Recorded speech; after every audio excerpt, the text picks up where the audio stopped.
Welcome to episode 13 of Kettlebell Sports Science. We're going to be continuing our overhead stabilities with part 4, and we're going to be looking at a very interesting banded exercise that is going to help us be a little bit more stable overhead. So all you need is a very light band. Don't go heavy for this one, and you'll need a pull-up bar.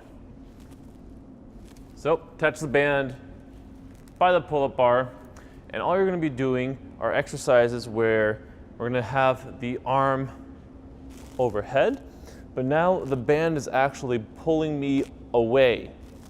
And our job is to just remain completely steady. And that's pretty much the exercise.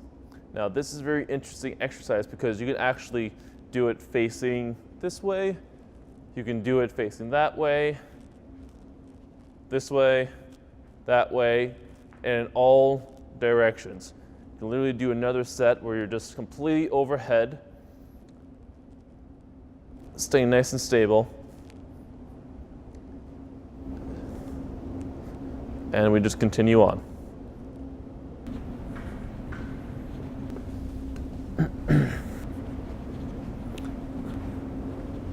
Now, if you want to make this exercise even more difficult, grab a kettlebell. And then put the band around your hand, press overhead, then move away. So now the band is actually pulling you away. Again, be a little bit careful with this one. Again, start off with a much lighter kettlebell than what you're used to, because this is going to feel a little bit different. And just remain overhead.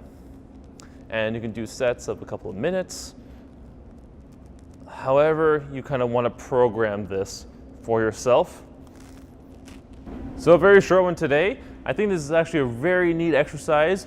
Doesn't need a lot of equipment, and you can get quite a bit of benefit with this particular one, especially if you train it for more of from an endurance aspect, so to speak. So keeping the arm overhead for time, and that's kind of how you can measure yourself doing this. So aim for holding it overhead for a minute. And the fun part with this is that you don't necessarily need a bunch of bands for this in order to make this more difficult. Simply step further away from the pull-up bar. This will actually help increase the amount of tension in the elastic band, obviously. So that's it for today. If you like this video, let me know, subscribe to my channel, like the video, and let me know in the comment below if you've actually tried this one, and let me know how it actually feels. I'm really curious to know. So until next time, we'll see you next. Take care.